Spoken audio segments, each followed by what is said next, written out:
Hello there. Oh my gosh. You have no idea how long it took me to get here. So many obstacles. All about consistency. And I always say consistency looks different every day. In the moment, you're like, you have to pull it together. You have to pull it together. No matter how many obstacles that are going to arise, because trust me, they're going to come up. You have to overcome them. Think about it, right? Have you had challenges that you've overcome? How did it feel afterwards?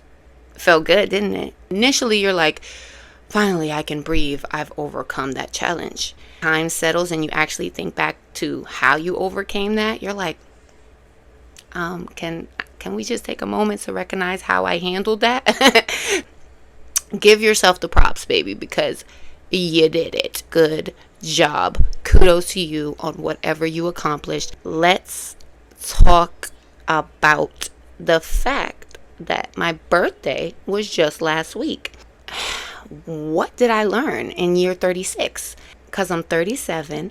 Thank you. Yes, I know. It's hard to believe. Shh. Don't tell anybody. No.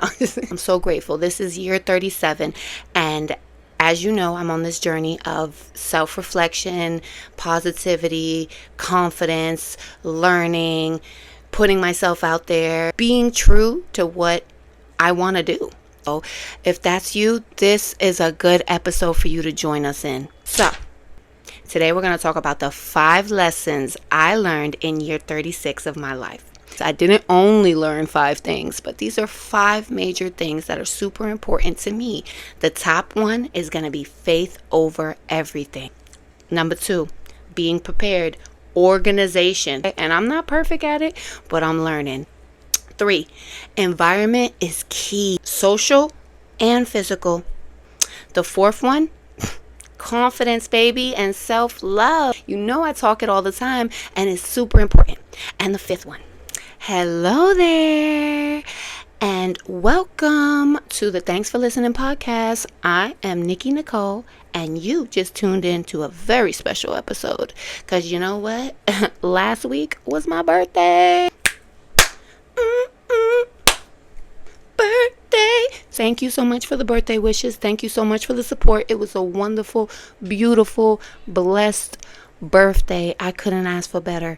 And this episode, we're going to be having our annual reflection of our year around the sun. We're going to talk about the 5 lessons that I learned this year. Not in order of how I learned them, just the 5 most important things that I learned that I know would help you. And if you're new here, I want to just personally welcome you and thank you so much for pressing play. Sorry about the baby in the background. This is life. Okay, he's okay. He's just active. On Jay Shetty's On Purpose podcast, he had an episode of his annual review of his year. And I loved it. And I was like, oh my gosh, I want to do that. It's right on time to my birthday is right here. I've never done it before. And I do feel like looking inward and reflection is key to growth. And you have to take that time to figure out what you've learned, what can you improve, what do you want to change, and things of that nature. So really, the first thing that I wanted to talk about today, and it's so imperative, like it's fitting to being the first thing. As I was organizing what I wanted to speak about today, I was trying to figure out what order do I put them in? Because like I said, it's not the order that I learned them, but it's what's important to me. And that's going to be the first thing I learned is faith over everything. And you know what I mean. In this world with all the distractions, all the chaos, the enemy against you knows what pulls you in, right? They know they're going to find you on social media. The distractions are going to be everywhere around you, especially when you're trying to focus on building your faith. When I think about where I was a year ago, I was looking for purpose. I started to look inward, and I realized you have to have faith in God. You have to have faith in what you believe in, and you have to believe in yourself. right? You can't just say, oh, I've done all this alone. You have to put God first. If that's what you believe in. That's what I believe in. And I wanted to become closer to God. I wanted to find my purpose in life. I'm still looking. And it just takes a lot of discipline and motivation to do so. And when you look around and you think that somebody is going to take your hand and show you what to do, or you think you're going to find it, in a church or reading the Bible or whatever the case may be, and that's very true. But what worked for me is going out in nature, taking walks, getting that sunlight, just listening to the birds chirping. Oh my gosh, let me tell you what happened. I was on a walk and I saw a bluebird. And I was like, oh, look, a bluebird. And then all of a sudden, as I was looking, it was a whole clan of bluebirds. I've never seen this in my life. I was in such awe. I didn't pull my phone out. The tears were just about to start rolling down my face. Blessings that God has given us. And I was like, wow, look at this. Look at this. And I've never seen nothing like that in my life. Just thinking about it makes me smile, puts me right back in that moment. Because when's the last time you've seen a clan of bluebirds? If you have, good for you. But I mean, seriously, I've never seen nothing like that before. These type of things, now that I've gotten closer and I've let God in. So I've always believed with how this world works, it's so easy to doubt what you don't see, right? And then you have people who are talking about religion this way and they're talking about it this way, and they say this is okay, but then this one says no, it's not okay. So it's kind of like a seesaw of what to believe. And if you don't take that time to get to know yourself and to look inward to figure out what you want to do, a lot of the times it's too much noise, it's too much chaos. You can't even hear God trying to get to you. You can't even see the signs all around you. So my advice is to take that time to be one with nature. Find what works for you. If you can find a church that works for you, take the time to go. There's no reason why you can't take the time to at least give God a chance and let him into your heart. Because when I tell you, the moment I did, it was a brighter world. I cannot lie. And where there was darkness, there is sun. And I'm just so grateful. And regardless of when it happened, it's first. I put faith over everything. Not saying, now I go to church and now I read the Bible every day. And now, no, these are baby steps. God knows what's in my heart. I take the time to pray. I take the time to reflect. And I take the time to give the grace and the credit to him, because I am grateful. I am so very grateful. And then, some people, they'll say, oh, well, Nikki, you just was all about the universe. How you just going to turn around and flip it and now it's about God? Yes. Because you know why? I have the choice to do that. This is my life. And it's not too late. It's never too late. Well, I heard Pharrell just the other day say, whether you're 8 or you're 80, it's not too late. Stop letting people decide when is the right time for you. How does that even sound?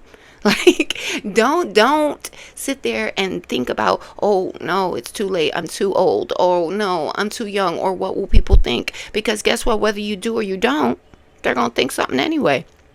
When I was trying to figure it all out, and I was like, the universe, God, when I got the message was loud and clear. I am the universe. God knows what's in my heart. And so that's what matters. And as I grow and learn, it's only going to build our bond stronger. So thank you so much. When you think about it, when you reflect and you try to identify these feelings of finding purpose, or, identifying what's obstacles are ahead of you and what's blocking you from becoming closer to your faith, it can be uncomfortable. And a lot of times when you're uncomfortable, you don't want to continue. Just know that it takes time and it'll start out uncomfortable, but it's so worth it. It's so worth it. It won't stay uncomfortable forever. As long as you stay consistent and you keep working at it, the uncomfortable feeling will diminish. And it's so important for you to keep at it. because I was told a story about, being on the fence of faith. And it's like, you're not really believing 100% and you're not denying 100%. And I feel like that's kind of where I was at for a very long time. It's like, I believe and I'll say, oh, thank God, or I'm going to pray for you. And then at the same time, I'm like, I know there's a God, but if you believe and you educate yourself, then you will learn. You opening up your heart and your soul to God, and it will come. Now, I'm not saying he's going to call you up on the phone or text you and be like, hey, listen, I'm here. I'm saying that you just have to just let him in spiritually, and then you'll see. And that's what worked for me. I don't want to be on the fence of faith. I don't want to be called to answer. And then they're like, well, you didn't really believe. And it's like, I did. And it's like, did you? You kind of were undecisive. I decided to take a step off the fence. I said, I'm not going to sit on the fence no more. I believe. After I got my messages from God and nature and through the people who are in my lives and my accountability partners, and it was just all lining up. It was very overwhelming. I hear you loud and clear. So many distractions that'll make you numb to the fact that God is right there. So take that time to read a little bit in the Bible. Take that time to pray. Take that time to give thanks. It's not that hard. That's my first thing. And faith is always going to be over everything. The second thing that is a major lesson for me is going to be the organization factor of it all. Being prepared. Because guess what? You are the CEO of your life. You have to treat your life like a business. Are you going to not meet your quotas? How are you going to be successful if you're always in the red and you're not really making a profit, right? You have to take that time to organize, build a structure for yourself, because if you're an adult, even if you're a teenager, whatever the case, a young adult, you're older, whatever, you are the CEO of your life. Mommy's not changing your Pampers anymore. You have a list of things to do that mommy used to do for you or daddy used to do for you. It's time to do it for yourself, because that's what's going to build your personality and your habits so that you can have a successful life. That's what it's all about. What is your goal? What is your goal in life? Are you always running late? Are you always second guessing your decisions? Are you always losing things and you can't find it? Are you always just cluttered? It helps reduce stress when you organize your time and you build structure. Like I've told you several times, I have a list for darn near everything. I have a daily list. I have an exercise list. I have the dry erase board list. Like I have so many things that I do now to keep myself in order. I want to make sure that I'm making this list. I want to make sure that the area that I'm working in is organized so that I can work more efficiently. Reducing clutter increases productivity. Because think about it. You look around your house, you got laundry everywhere. You got dishes in the sink. You got, the leftovers from last night is still on the stove. Are you going to want to just jump in and clean that? Are you going to want to cook something else when you go into the kitchen and it's filthy? No, you're not. So it's hard to get your mind in the state of being productive and checking things off the list if you can't even find where the list is. Where the list at? I know I put it over here somewhere. Stop waiting for the last minute. If you know me, you know I'm last minute Nikki, and I'm still working through that. But let me tell you a story. So like I said, last week was my birthday, right? So Halloween, yes, I'm a Halloween baby. I know. Every year. So once I started having kids, like I said, I have a 17-year-old. So when I started having kids, Halloween no longer became just about my birthday. Now I got to take the kids trick-or-treating because that's what we do. Free candy? Absolutely. Scary fun? Okay. And it was all good and fun. But one thing last minute Nikki never did was get those costumes in advance. I mean, people be shopping. They put the costumes and all the Halloween stuff out ahead of time. So why? Undecisiveness? Just procrastinator? I mean, what is the reason to not just take care of it, right? I'd be like, well, the kids don't really know what they want to be. They're kids. Let's just, if you're the parent, make them pick something, right? So this year was the first year that everybody had their costumes.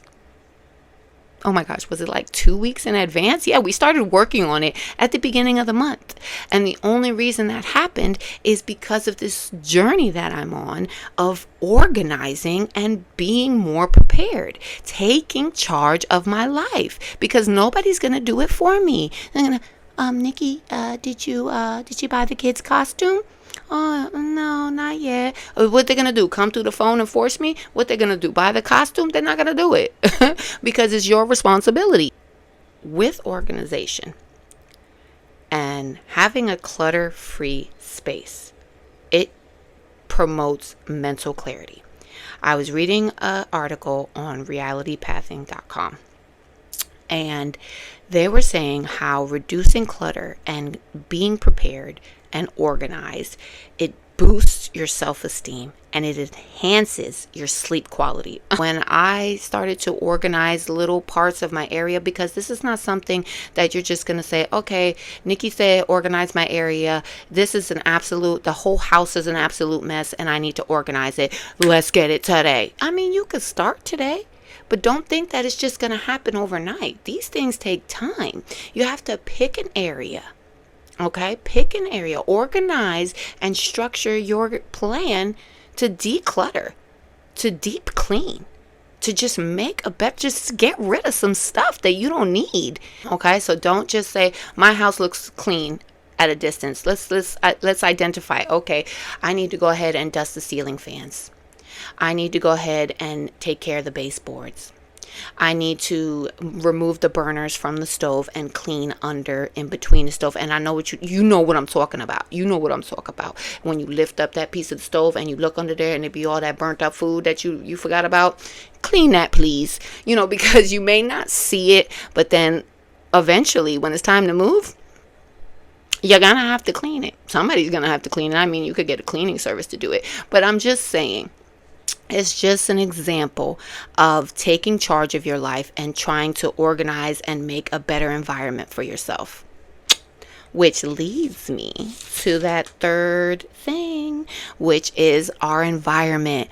Oh my gosh. And I'm not just talking about the physical environment. I'm talking about your social environment as well. The people you keep in your circle. Have you taken a look around your environment? Have you done an evaluation of your own life to find out if the environment you live in, the environment you work in, the social environment, have you done a review of that to make sure that it's still serving who you are and where you want to go in life? Be honest with yourself, because the environment supports your mental being. And if you're not supporting your mental being, then who is? Because it always takes action. You have to take action. If your house or your work area is cluttered, it's going to lead to an overwhelming feeling. When it comes to your social environment, bad energy, drama can lead to secondhand stress. So while you think, okay, I'm kind of interested in the tea over here. Hello? Did you just hear yourself? That's not a good thing. When you have friends, you're like, okay, let's vent to each other, but you just have to make sure you're paying attention. You listen to just listen, not to give advice, not to give your opinion, just listen to listen. Okay? Don't keep people who are toxic and negative and don't care how they're coming off. Don't keep those people in your life, because their only concern is about getting it off their chest. They're trauma dumping on you and they don't care. And that's not the kind of people you want to have in your circle, because it's going to get worse. And if you don't say nothing, then they're just going to keep doing it. And that's why you have to take certain steps to finding your people. I feel like in everything that we do, we have to evaluate, we have to review. And I think a year is good. Find whatever time frame works for you. I was looking at an article on Psychology Today, and they were talking about how your social environments shape your mindset. Every interaction leaves an imprint on you. So be intentional on how you're interacting with people, because it's coming with you. Whether you say, oh, it doesn't bother me. Oh, I'll just take it and I'll just be like, dust your shoulder off. That's not the case. It's in there. You heard it, right? The article said there were 3 steps to help you kind of do this. And the first step is identifying supportive relationships. So like I said, build relationships with people who support you. So not just trauma dump or worrying about themselves, what they want or what they want to do, and really not considering how you feel or what you think, right? Second one, set boundaries. Oh my gosh. And third one, which is exactly what I said, distance yourself from the toxic relationships. Once you identify the toxicity, don't excuse it. Okay, you can try. I mean, you can try to communicate through it, but if they're not receiving it, then don't waste your time. You can't get it back. Okay, time is the most expensive thing and you cannot get it back.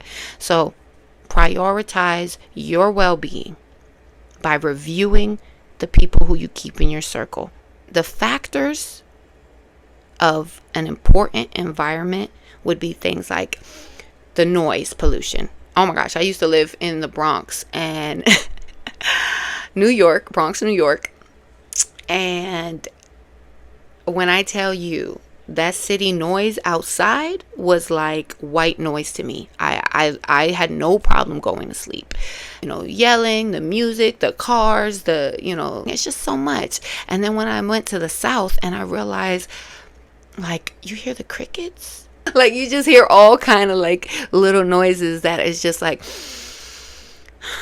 and I didn't realize about noise pollution until I got away from it. So a lot of times stepping out of your norm can help you identify certain things that would improve your life. And now I don't want to hear that New York noise. Now, I'm always gonna love New York, so don't play with me. But live there, not the city, baby. Not the city. No, baby. Now, air quality. So if you have a lot of pets, that could have something to do with it. Set some boundaries with your pets. Don't let them sleep on the bed. If they're not using, or you're not, like, they go for a walk or they have a litter box or whatever the case may be, keep up with that. Keep that clean, because if the accidents happen in your house, then that right there, the ammonia, that could really be bad, right? And not only that, air quality when it comes to your filter and your AC, make sure you're changing that on the regular. The layout of your living space. When you look around, is it feeding the soul? Right? Is it bringing you joy when you look into the kitchen and you see how your coffee station is set up? Or you go into your office and you see how your desk is set up? Or you go into your room and your bed and your nightstands and your dresser, all of that, your feng shui, how you're hanging the paintings, where are the pictures of the family, the lamps, the curtains, it all takes place into it. And if it's not bringing you joy, it's time for you to do an evaluation and figure out what to start making little changes so that you can smile more. Your environment is crucial in creating healthier and balanced lives. Now, our fourth one. Ooh, this one is near and dear to my heart, because for a long time, maybe like majority of my life as a teenager and then like into my young adult life, a lot of people kind of call me selfish. And I would just be like, whatever, like, I don't care what you think, call me what you want, me. And so as I started to reflect inward, I was like, oh my gosh, maybe they have a point. Maybe I am being selfish in certain areas of my life. And then I started to learn that sometimes it's not selfish, it's self-love. Okay? Build your confidence and build that love for yourself. Because let me ask you something. When was the last time you told yourself, I love you? Like, seriously. Look yourself in the mirror, in your eyes, and say, I love you. I mean, it might feel silly, but think about it. How else are you going to really see? Because I could just be like, oh, girl, I love you. But it's different. Try it. Try it for me. Okay, try it and tell me how it feels. Look yourself in the mirror. Even if you take your phone out and you look at yourself, turn it into selfie mode and be like, I love you, Nikki, or whatever your name is. I love you. And play that back. Now, don't just look at the screen. Look at the camera. Okay, because that is that eye contact that you need for yourself. So if you're not going to look in the mirror, look in the phone. And if you don't even want to say it out loud when you're writing in your journal, end it with a I love you. Reassure yourself that you love yourself. And if you don't know how to do that, I have some tips here for you so that you can build that confidence and learn how to love yourself again, because it's so many things in this world that can cause you to doubt yourself, to hate yourself. Oh my gosh, are you kidding me? There are so many people, the internet, for example, when you look, and I'm looking and I'm researching podcasts and I'm seeing these women in their podcasts and I'm just like, oh my gosh, look how beautiful they are. Look at how their hair is. Look at their background. Look at how they speak and all these things. And I'm like, and in the past, I would be like, it would kind of make me doubt if I can do it because they're doing it so well.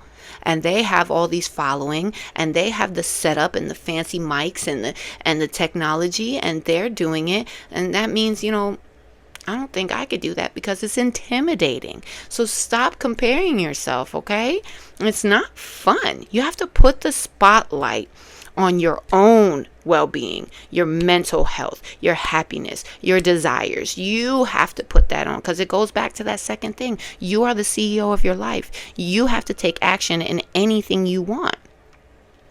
You are worthy of love and happiness. And you have to tell yourself that. You have to believe that. Okay? Believe that you are worth it. Speak love with affirmations. Tell yourself, I am strong, I am beautiful, I am powerful, because you are. You just have to tap into that, right? Ways that you could tap into that is self-care, doing things that make you happy, going for that walk. Maybe getting your nails done. I know it's a little expensive, but maybe do your own nails. Because then when you look down at your nails and you're like, oh, this makes me happy. And then, wash your hair. Me and my friend, we share when we wash our hair, because it's when you have newborns and you have a bunch of kids and you head of household and you're trying to manage everything. Sometimes you're like, you just need that time, that extra time in the shower, because nobody's going to give it to you, right? So when you get it and you get that chance to deep condition your hair, wash it, detangle it, you just feel like a new person. And I know you know that feeling. Speak love into yourself, no matter what others have to say about you. When they said I was selfish, I didn't let that bother me because I had kind of like a wall of a defense. Like, they don't know what they're talking about. I'm not selfish. But then when I started to take time to have self-care and to embrace myself and my emotions, and just to put kind of like a magnifying glass of my actions and how I do things, and I started to realize, okay, I could change how I do that, because I don't want to feel selfish. Okay, as I'm not saying that selfish is not real. It is. People are very selfish in this world. And yeah, a lot of the times you become selfish because of something you've went through. So, like I said, I have some tips to help you boost that confidence from an article from the Verywell Mind. And the first one is prioritize your mental health and your well-being, because like I said, it's important. You are the CEO of your life. You are responsible for taking action. So do it, and make sure you prioritize that part of it. Your mental health, your mind is literally through everything. Like when I go like this, I couldn't do that if my mind wasn't right. So take the time to do. And how would you do that? Eating better, making sure you get enough sleep at night, exercise, vitamin D, that good old sunlight, therapy session, journaling. Oh my gosh. I love journaling, and it has helped me so much prioritize my mental health. So I would absolutely suggest it, even if it's a little bit. Start somewhere, right? What I will say is, do not doom scroll, because that is not helping your mental health. Okay, set a timer on these social media sites so that the notification comes up and says, hey, you've been on this for about 10 minutes, or you've been on this for an hour. It's time to it's time to go off. Like, literally all my social media sites, it only allows me on there for an hour a day. So I take the time to do my posting, and then I'll go and engage for a little bit, and then it'll say, okay, time's up. And in order to, like, it won't lock me out of there, but I can click ignore the timer. But that kind of makes me feel bad when I have to do that. So create your own obstacle to keep you away from doing bad habits. Okay. The second thing they said was to embrace self-compassion. And that's what I say all the time. Speak kindness to yourself. Be mindful of what you're putting into your body when it comes to food, when it comes to what you're watching, listening to, who you're keeping around you. That all plays a part. Okay. The third one is avoid self-comparison. We talked about that a little bit. It actually leads to more stress. When you're sitting there and trying to compare somebody else's journey or compare somebody else's successes, and it makes you feel like, well, they did it and now I can't. Like, imagine there's like over probably 1 million podcasts out there. Do you think that I didn't go and watch others and compare myself, or I didn't go and start to feel bad and doubt? I mean, just even preparing and putting out this episode took almost a year for me to do it.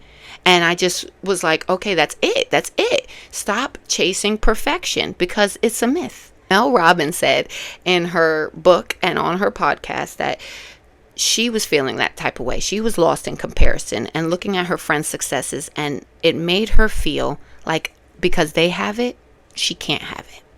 And that spoke to me, because I was like, oh, wow, okay, that's really relatable.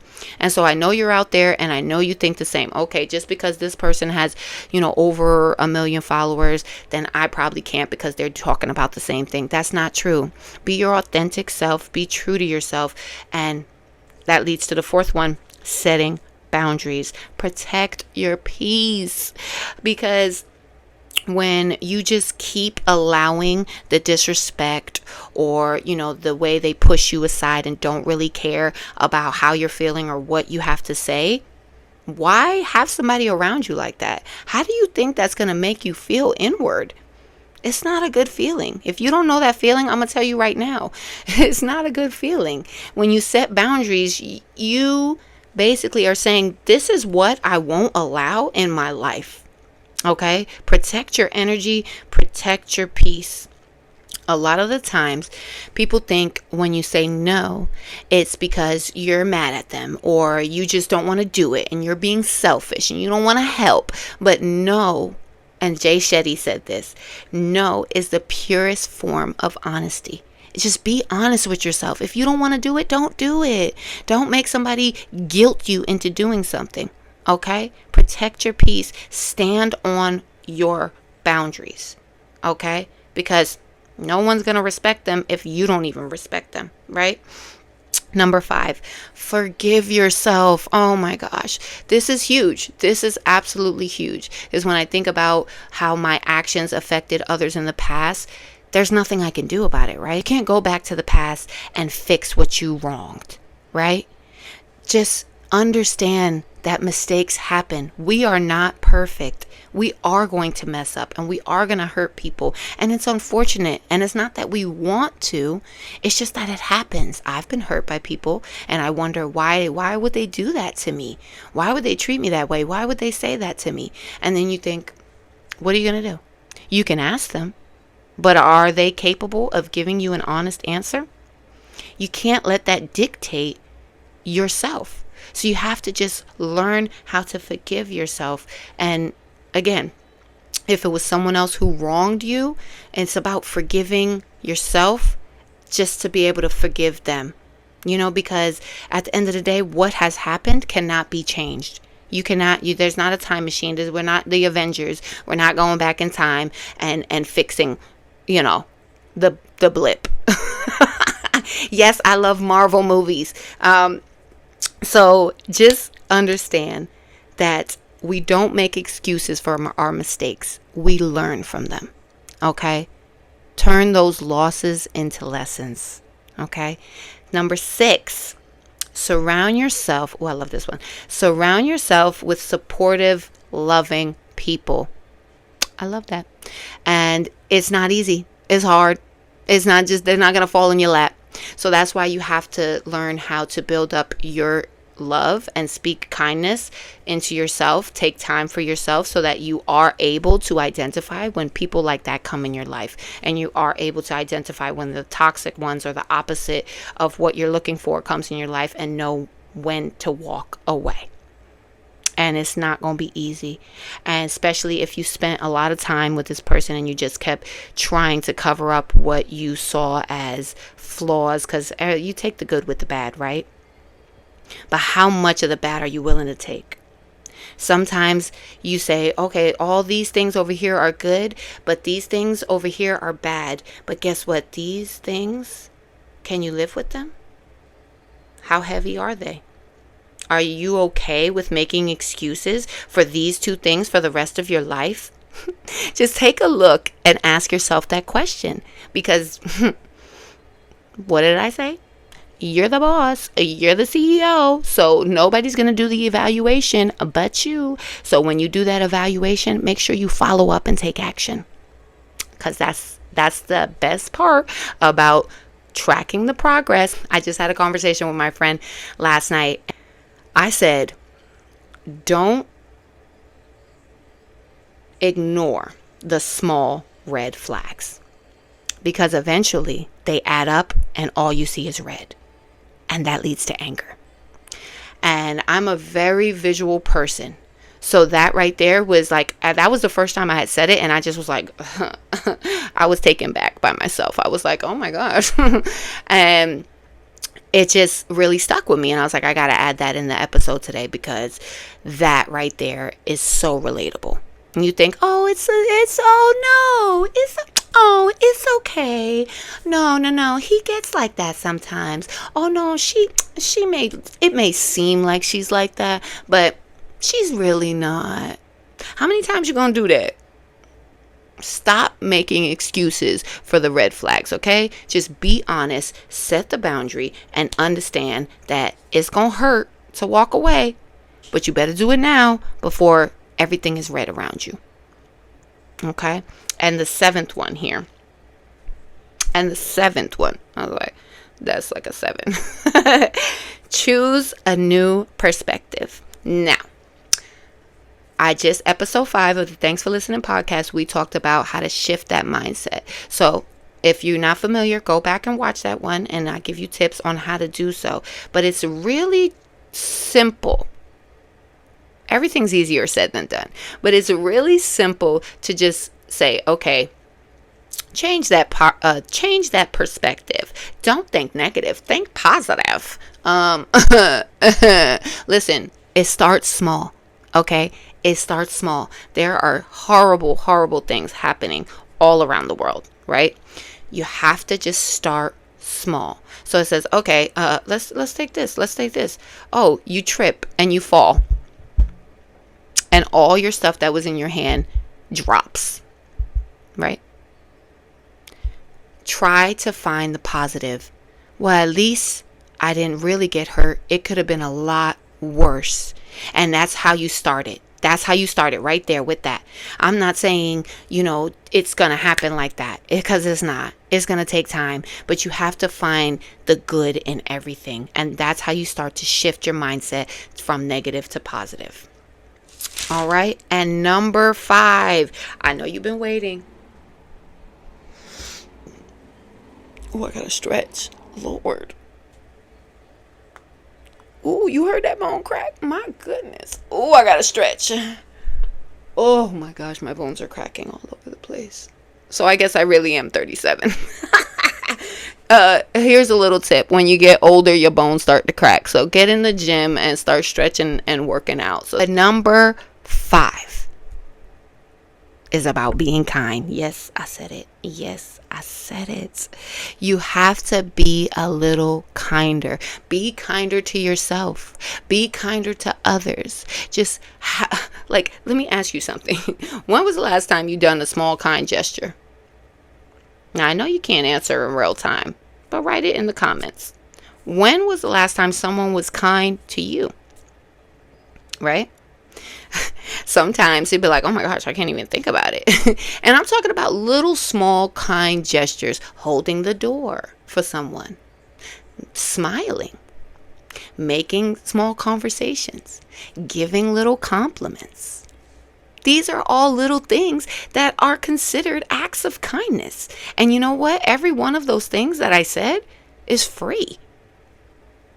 Subscribing to this page. Oh, you so kind. You subscribed. Oh, I love y'all. I love all 21 of y'all.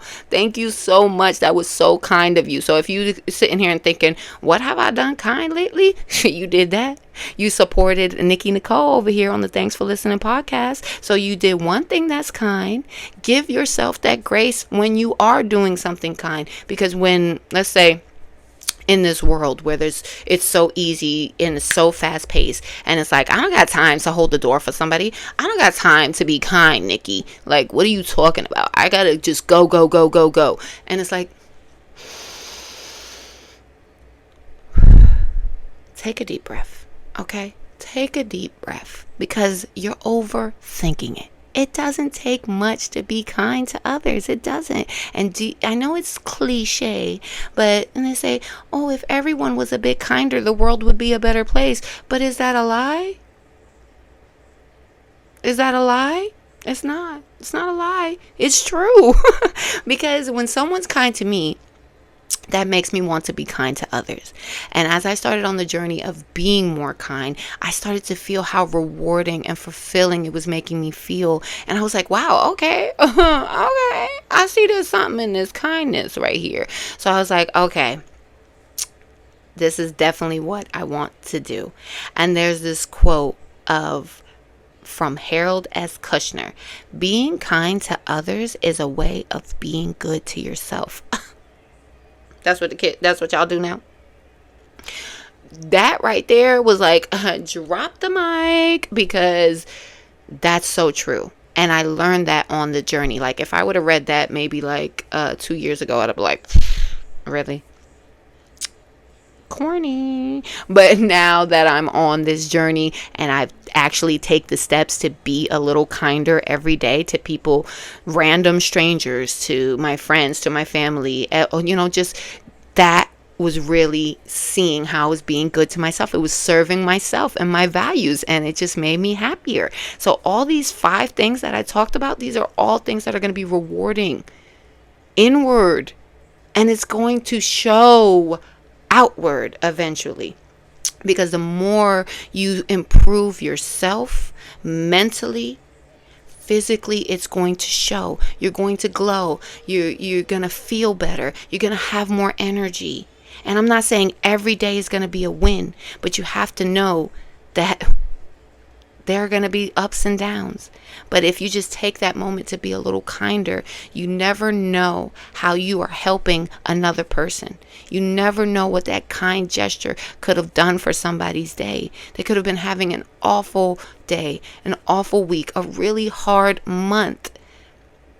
But you telling them, I really love that. I really love that shirt you're wearing, or your hair looks so beautiful today, or holding the door for someone, or saying, you can go in front of me in the shopping line. You only have a few things. You go ahead and go in front of me.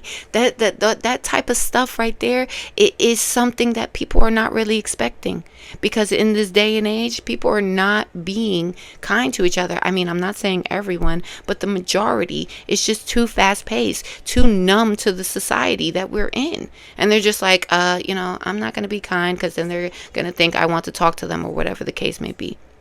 There is actual studies of how kindness is rooted in our biology. There are studies of how kindness is rooted in our biology. It releases neurotransmitters like oxytocin, also known as the love hormone. It promotes happiness And who doesn't want to be happy? Happy isn't just about having a big house or having fancy cars or, having the best styles, having a million followers, whatever the case may be, having a number one podcast. Like, that's not just about happiness. Helping others, loving yourself, being confident, your environment being serving to what you want. Those are things that I classify as happiness. No act of kindness, no matter how small, is ever wasted. And that was a quote from Aesop. Okay. And so that's what I wanted to end my 5 things with, is that being kind is so important. And the smallest gesture is not a waste. Okay. So take that time to be kind, because it's free. So it's time to wrap this up. We talked about the 5 lessons that were most important to me for my year 36 around the sun. And 37, I am so excited. And for year 37, I pray, and God willing, for year 37, God willing, for year 37, it's going to be even better. So I wish you love, prosperity, success, and all things good. And take that time to hit that subscribe button so that you don't miss the next episode, because baby, we finally finished episode 6. It was a challenge, and you're gonna want to join us for episode 7 and see what we're talking about next, because these are all things that I know will serve you in your self-improvement journey. So don't forget to hit that like button, share this with somebody you know that may need to hear any of that, because everything I say, everybody's different. You're going to take different. So you're going to take this from it. She might take that from it. Whatever. If I could just help with one thing that I said, then I've done my purpose. I've done my job, what I'm supposed to do here at the Thanks for Listening podcast, because I value your time and I appreciate you taking the moment, taking the action and watching this video, because it's stuff that could help you have a better life and be a better you than you were yesterday. So if any of these things helped you, or if there's something that you learned this year that has helped you, please share it in the comments, because we're building a community of people who want to improve their lives. And that's really awesome. I would absolutely love to meet more people around the world who want that same thing. So if that's you, please hit subscribe, hit that bell notification so you know when I'm posting another video. Share. Follow me on all social platforms. Thanks for Listening podcast, Facebook, Instagram, TikTok, all of the above. And I hope to see you next time. So remember, take the time for yourself. And I'll catch you next time.